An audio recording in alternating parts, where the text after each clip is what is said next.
Phone کیا کہ ہم بولیاں لگتی ہیں نا,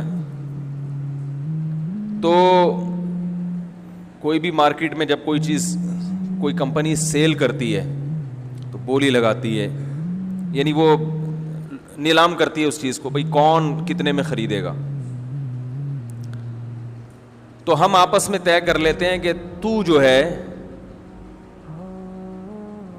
اتنی قیمت لگانا اور میں اس سے کم لگاؤں گا, تاکہ وہ میرے سے مجھے بیچنے کے بجائے آپ کو بیچ دے. بات آ رہی ہے سمجھ میں؟ یعنی پہلے سے مکمکا کر کے بیٹھے ہوئے ہوتے ہیں خریدار کہ میں اس چیز کی قیمت کم لگاؤں گا تاکہ مجھے نہ بیچے اور وہ آپ کو بیچنے پر مجبور ہو جائے. اس کا میں آپ سے کمیشن لوں گا. بات آ رہی ہے سمجھ میں؟ بھائی 10 آدمی پہنچے, ایک چیز نیلام ہو رہی ہے اسے خریدنے کے لیے, یہ کم قیمت لگا رہے ہیں کیونکہ ان کا ارادہ خریدنے کا نہیں ہے, بلکہ ان کا ارادہ یہ ہے کہ کچھ لوگ تو کٹے نا اور ہم اس کے حق میں کیا ہو جائیں, دستبردار ہو جائیں. اس کا کمیشن لوں گا میں اس سے. شرعن جائز ہے یہ؟ میں نے کہا جائز نہیں ہے. کس بات کا کمیشن لے رہا بھائی تو؟ کوئی تو ہی نہیں بنتا اس کمیشن کا. اس کی چیز ہے, وہ آگے جتنے میں فروخت کرے. رسول اللہ صلی اللہ علیہ وسلم نے نجش سے منع کیا. وہ یہی ہوتا ہے کہ آپ بولی میں شریک ہوتے ہیں, آپ کا ارادہ خریدنے کا نہیں ہوتا, بس ریٹ کو ایک حد تک لانے کا ارادہ ہوتا ہے. یہ آپ دھوکہ دے رہے ہیں بیچنے والے کو. آپ جب ریٹ لگا رہے ہیں یہ چیز میں 1000 کی لوں گا, آپ کا ارادہ نہیں ہے, وہ یہ سمجھ رہے کہ 1000 میں واقعی ایگری ہے لینے کے لیے. آپ کا مقصد ہوتا ہے کم ریٹ تاکہ زیادہ والے کو بیچ دے وہ. تو یہ دھوکہ ہے, اور یہ مارکیٹ میں ہول سیل کے حساب سے یہ دھوکہ ماشاءاللہ پبلک بولو نا بھائی دے رہی. تو کہنے لگے اس کا تو فائدہ بائر کو جا رہا ہے, جو بیچنے والا ہے اس کو فائدہ ہو رہا ہے. بائر بیچنے والے کو کہتے ہیں, خریدنے والے کو کہتے ہیں, بیچنے والے کو کہتے ہیں. وہ میں نے وہ پچھلی دفعہ انگلش میں بولا نا, I have had a car for 10 years اور I have a car for 10 years میں فرق ہے. تو واقعی فرق ہے, کسی انگریزی دان سے پوچھو جا کے. اس پہ بعض لوگوں نے کہا وہ فور پہ زیادہ زور دے رہے ہیں کہ فور ہی استعمال ہوگا. تو میں فور یا سینس کا مسئلہ نہیں ہے, وہ تو مجھے بھی پتا ہے سینس کہاں استعمال ہوتا ہے, فور کہاں استعمال ہوتا ہے. مسئلہ یہ ہے کہ میرے پاس ایک کار 10 سال سے ہے, اس کے لیے I have a car for 10 years کا جملہ غلط ہے. سمجھ رہے ہیں؟ میرا جو فوکس کر رہا ہوں میں ہیو ہیڈ اور ہیو کے استعمال کو, میں یہ مقصد کوئی شعبہ مجھے تو فارغ آدمی ہوں میں انگلش میں, لیکن میں بتا رہا ہوں کہ جو ہمارے بہت سے پڑھے لکھے بھی کیا ہیں, فارغ ہیں, یہ کہنے کا مقصد ہے. اور سسٹم کی وجہ سے, ایسا نہیں کہ لوگوں میں صلاحیت نہیں ہے, سسٹم بیڑا غرق کر رہا ہے, تعلیم ہے ہی نہیں.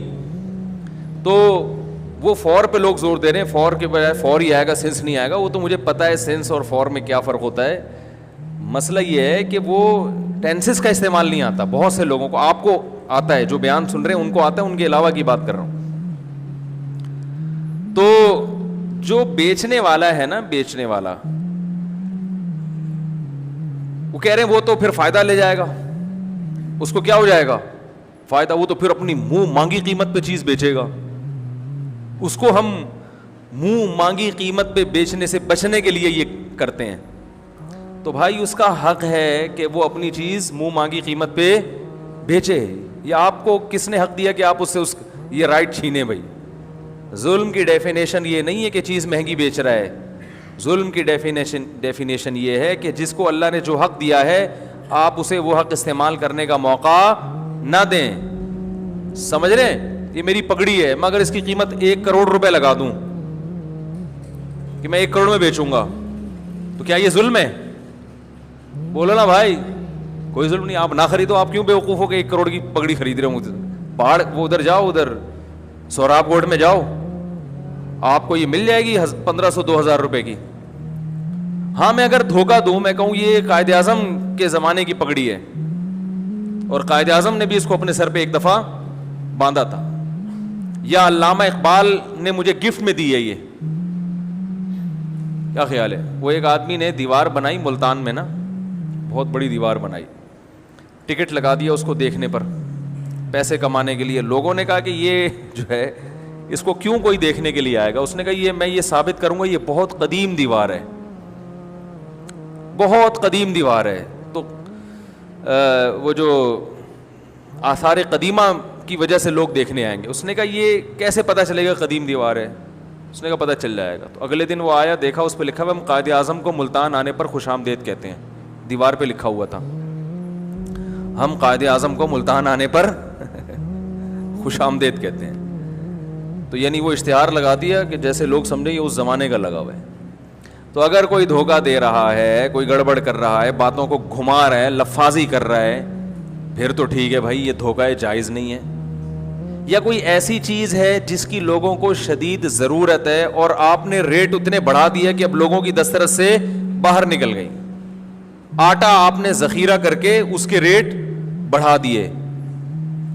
ظاہر ہے روٹی تو سب کو چاہیے نا, اور سب پوری مارکیٹ سے آپ نے آٹا اٹھا کے اسٹاک کر لیا, اب آپ اپنے منہ مانگے ریٹ پر بیچ رہے ہیں.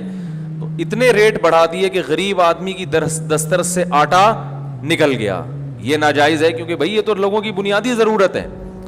پگڑی لوگوں کی بنیادی ضرورت نہیں ہے, پلاٹ لوگوں کی بنیادی ضرورت نہیں ہے, یہ بھی ذہن میں رکھیں. گاڑی لوگوں کی بنیادی ضرورت بولو بھائی نہیں ہے. تو گاڑی کے ریٹ اوپر جائیں گے نیچے آئیں گے, سب کچھ ہوگا. ہاں کبھی ایسا ہو کہ ساری گاڑیاں کوئی قبضہ کر کے بیٹھ جائے, جو ایسے ہوتا نہیں ہے, پھر یہ کہیں گے کہ بھائی اب یہ ضرورت بن چکی ہے. تو ظلم کی ڈیفینیشن یہ ہے جس کو اللہ اس کے رسول نے ظلم کہا ہو وہ ظلم ہے. آپ کسی کو اس کا جائز حق استعمال نہیں کرنے دیتے تو یہ کیا کہلائے گا؟ ظلم کہلائے گا. تو میں نہیں بیچ رہا اپنی پگڑی 1 کروڑ روپے میں, آپ بے فکر رہیں.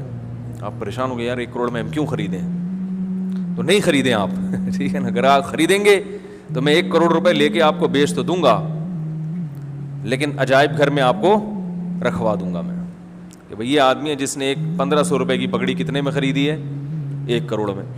تو اب اگر میں ایک چیز مہنگی کر کے بیچنا چاہتا ہوں اور کوئی اس میں رکاوٹ ڈالے تو ظالم کون ہوگا؟ وہ رکاوٹ ڈالنے والا. ہر شخص کو اللہ نے اختیار دیا ہے. تجارت کے ایسے بہترین اصول رسول اللہ صلی اللہ علیہ وسلم نے بیان کیے ہیں قرآن.